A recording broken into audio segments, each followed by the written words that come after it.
Swayam Prabha. Digital India. Educated India.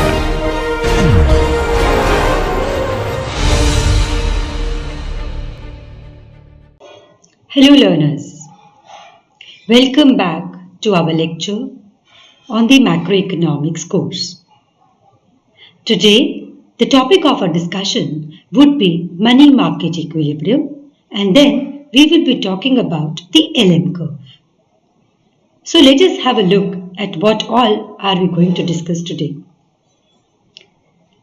Today in this lecture, we will be talking about what are the factors which determine the demand and supply of money, and also we will be establishing the equilibrium in the money market.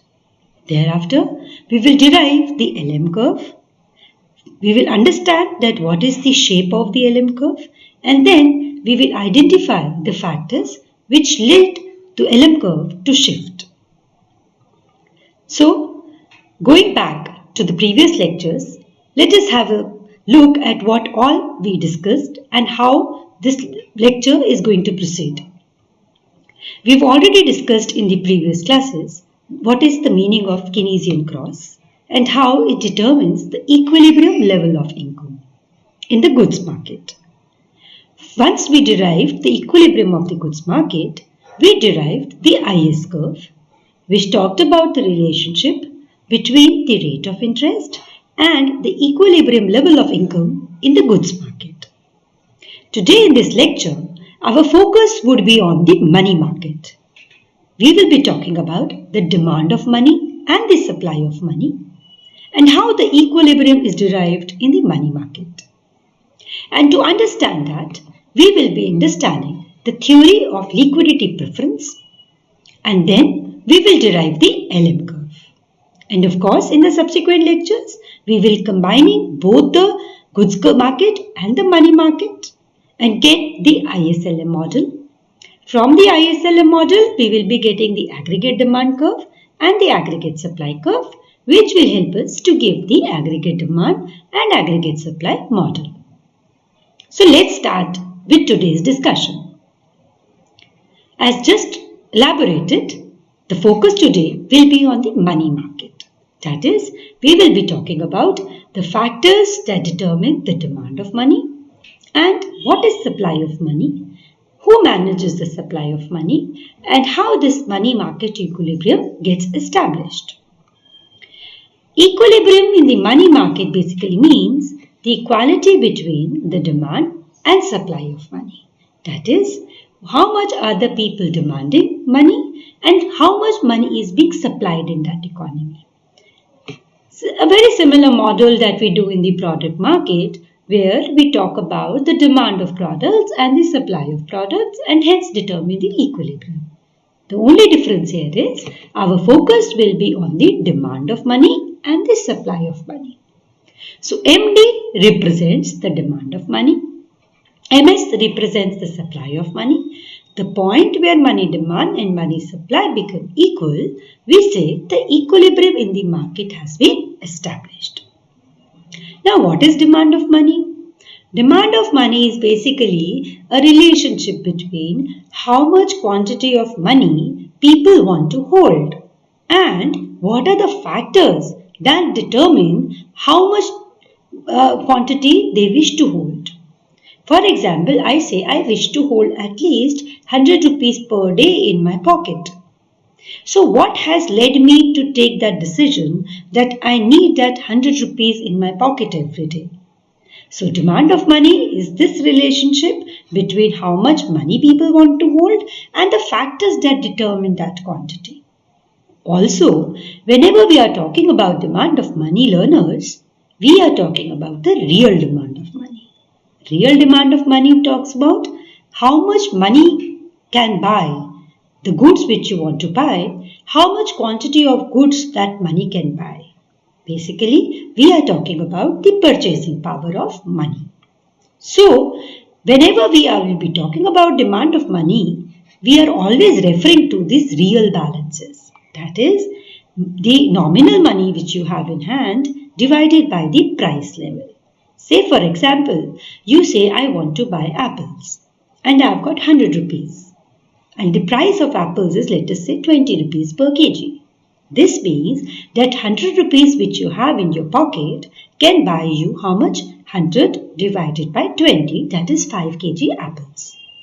So your demand of money is such that you wish to satisfy the demand of apples that you have. If the price changes, probably the real demand of money might also change. So this is what we intend to say, that we are trying to talk about real balances and we assume that the prices will remain the same. Hence, the only focus would be on the demand of money. Going forward, as we've just said, that money is demanded. How much money is demanded is an important factor. What are the motives that determine that as an individual, as a household, how much money would we be needing? This has been very well explained in the Keynes liquidity theory of money, wherein he has talked about 3 motives which lead people to demand money. Now let us have a look at all these 3 motives one by one. The first motive is the transaction motive.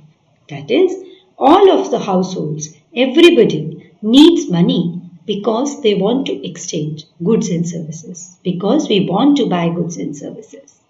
So for the purpose of transaction, we need money.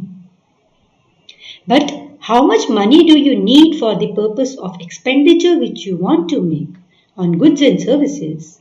It is dependent on how much income do you have. So your aggregate income, your own income, will determine that how much money would be demanded for the transaction purpose.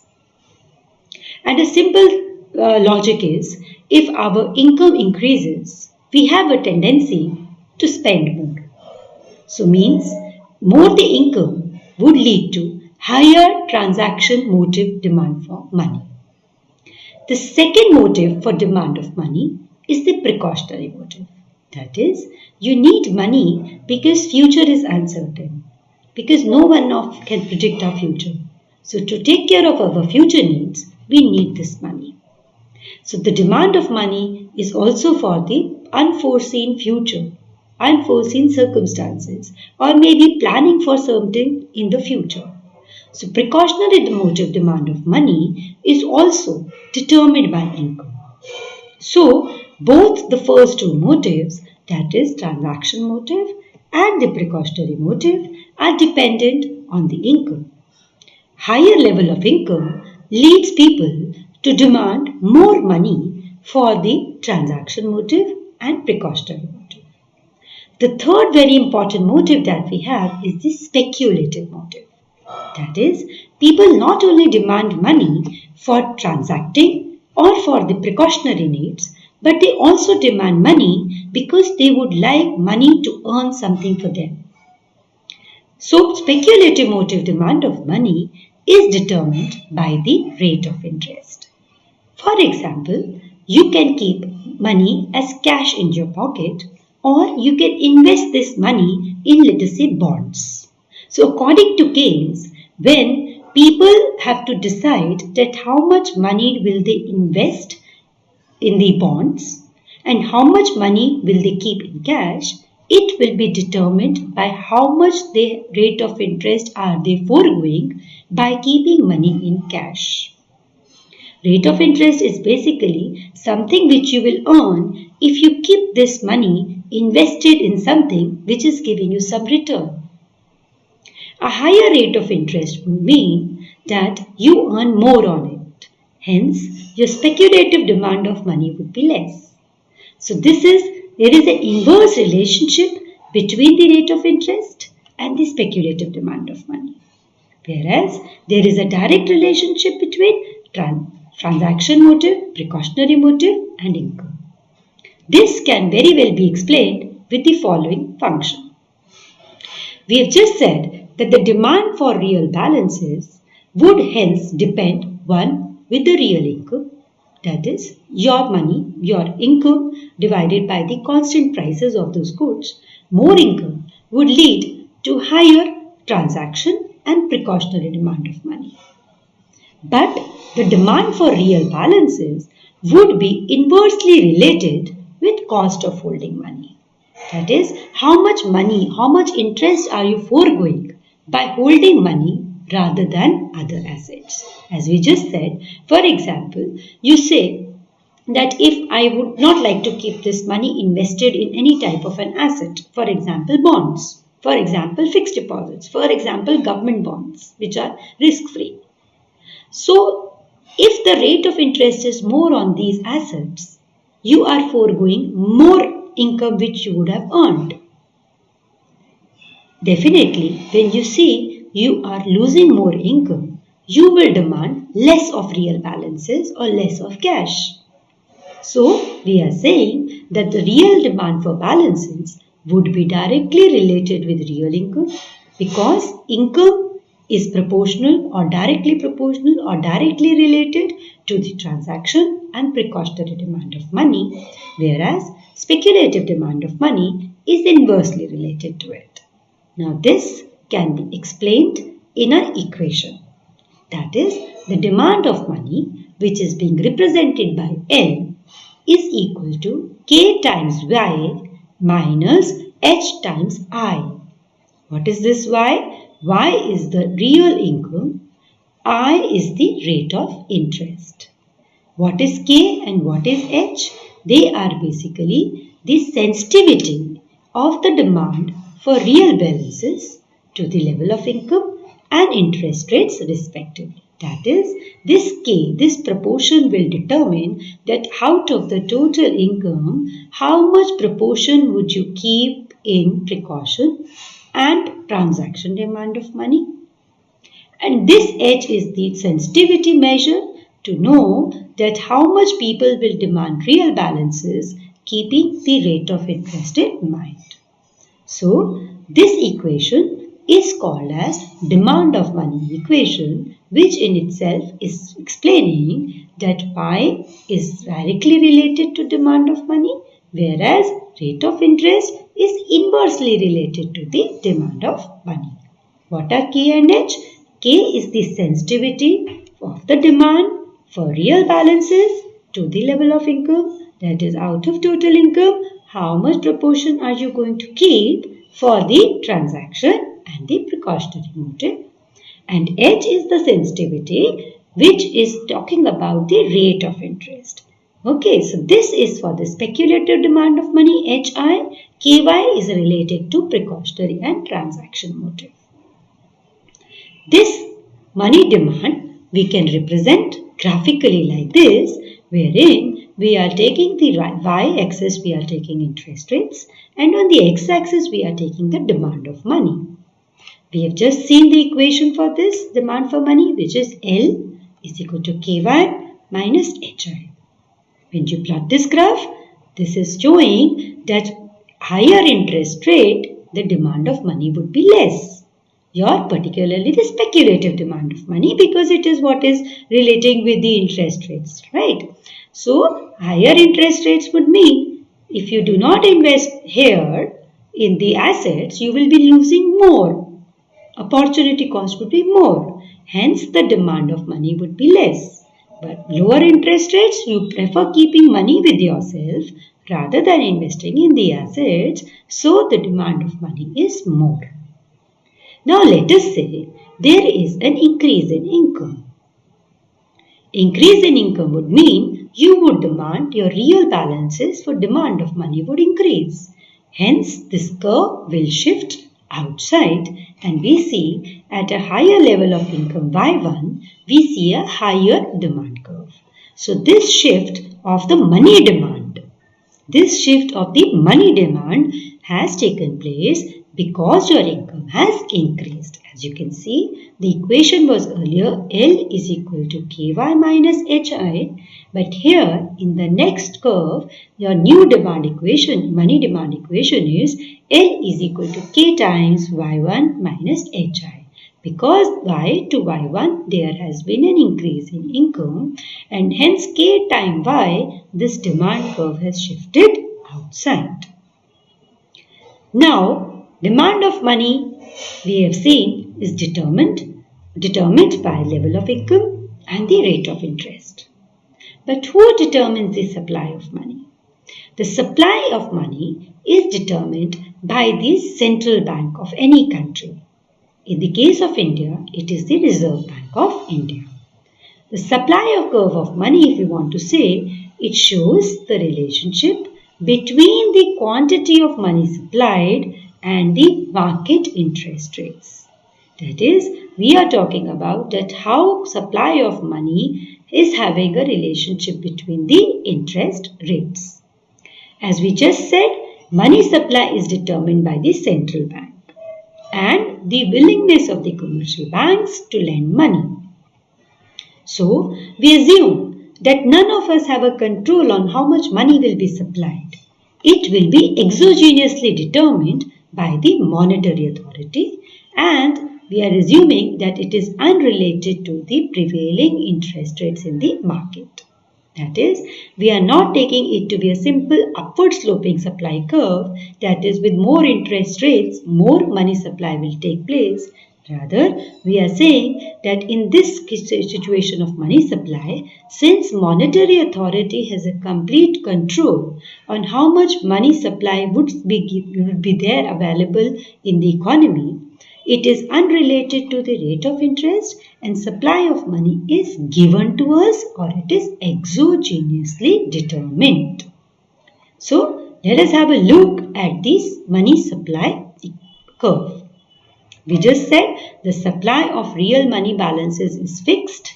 Therefore, M is what? Money supply divided by prices will remain constant. And hence, this curve with respect to rate of interest will become vertical. That is, whatever be the rate of interest, because it is exogenously given, the real money supply will not change. It will remain constant.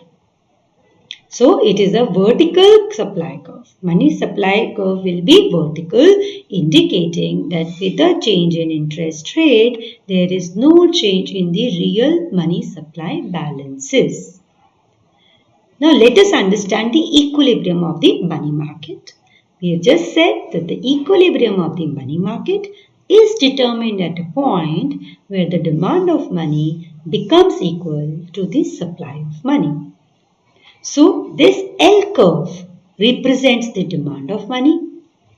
This MPM upon P curve determines the supply of money. The point where these two curves are equal, that is the equilibrium rate of interest R1 and this is the money supply.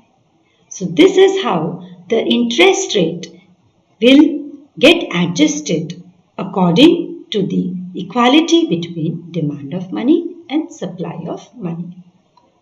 Now let us assume that there is a rise in interest rate and we have just said that it is the interest rate which will get adjusted to any disruptions. We'll see how this gets done. Now we have just understood that in the equilibrium in the money market, R1 is the equilibrium rate of interest.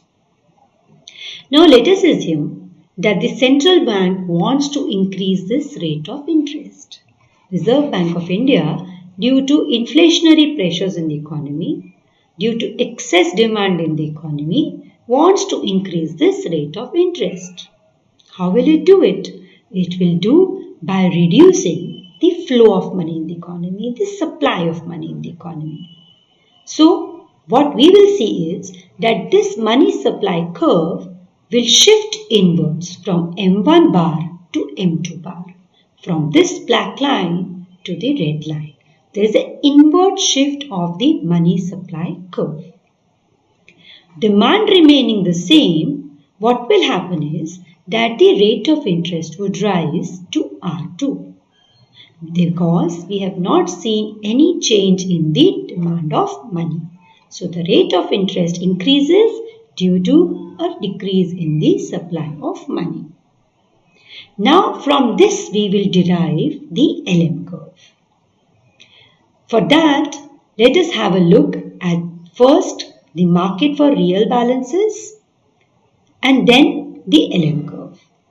In the market for real balances for money or the money market, We have just seen that the supply of money is a vertical straight line, indicating it is exogenously given.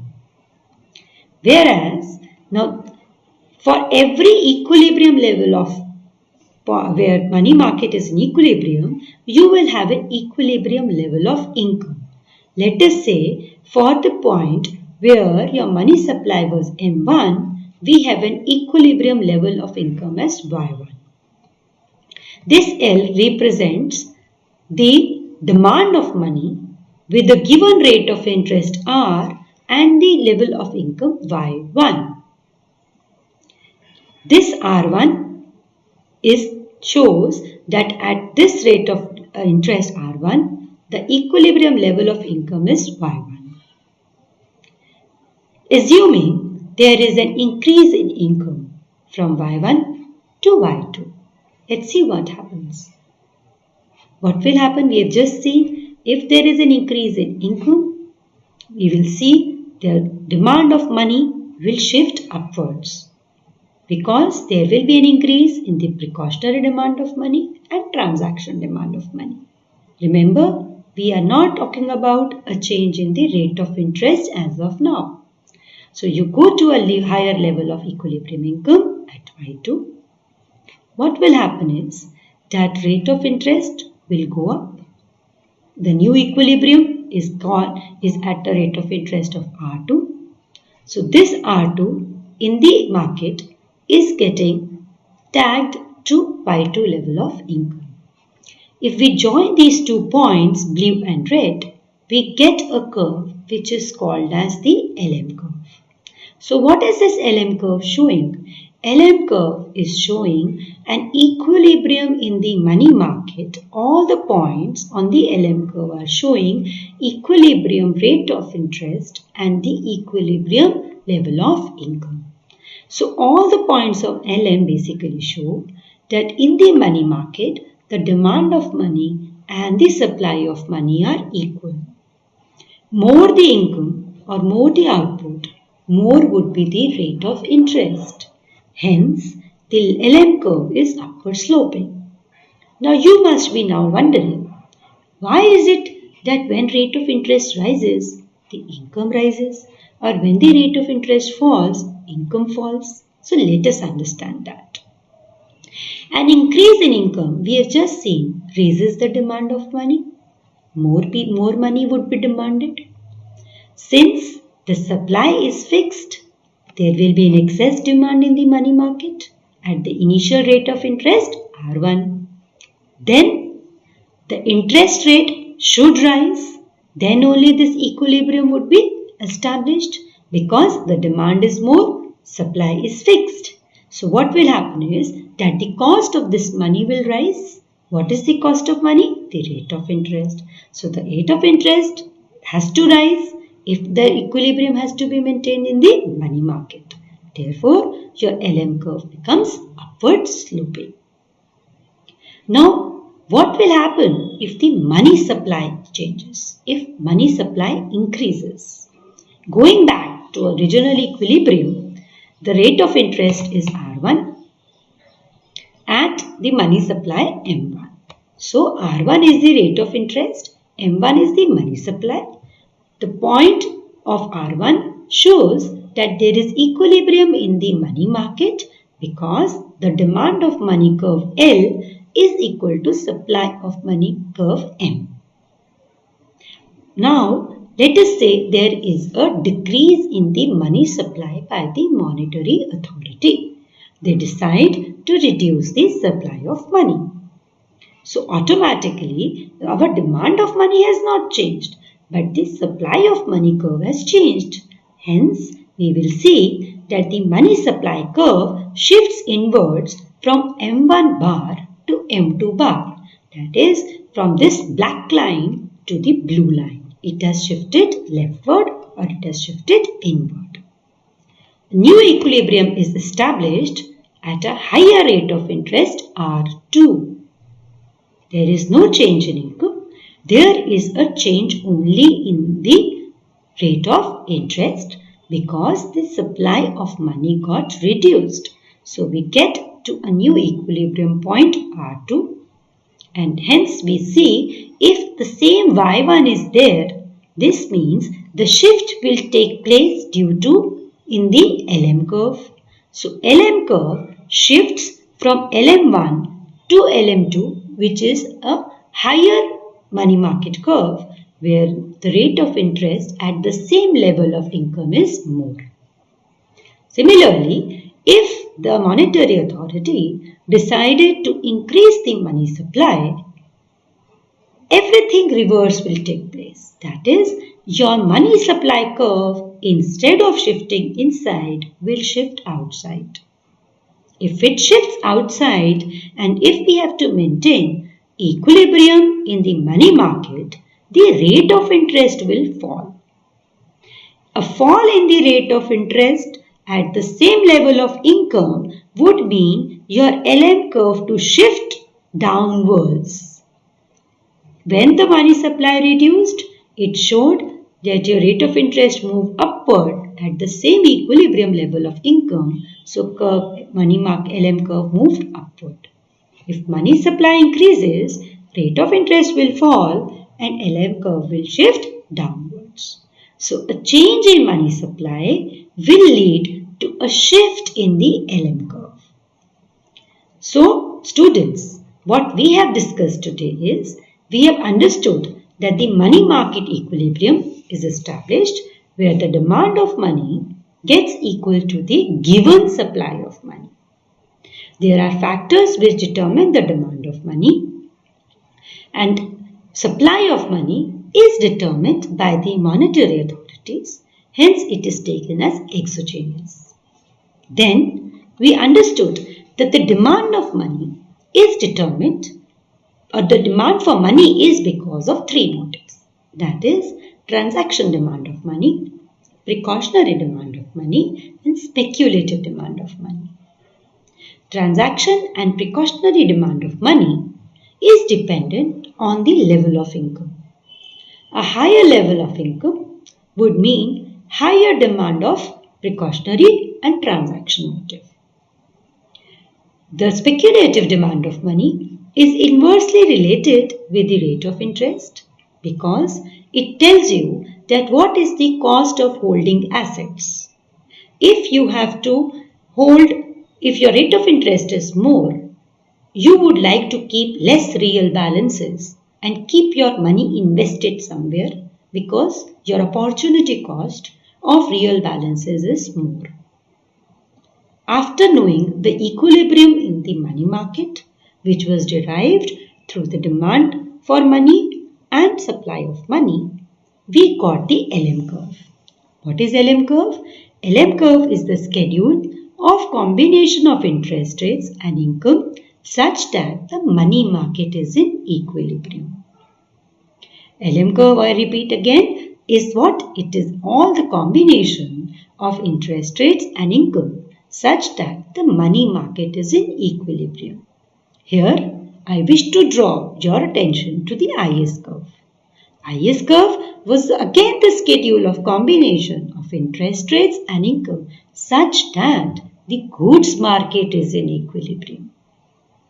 Here we are talking about money market equilibrium. Then we saw that your LM curve is upward sloping or positively sloped, which indicated that a high rate of interest would mean a higher level of income. When income levels are more, rate of interest is more. Then we understood that a change in money supply will lead to a shift in LM curve. If the monetary authority expands or contracts money supply, it leads the LM curve to shift upwards or downwards. So friends, stay safe, stay happy and happy learning.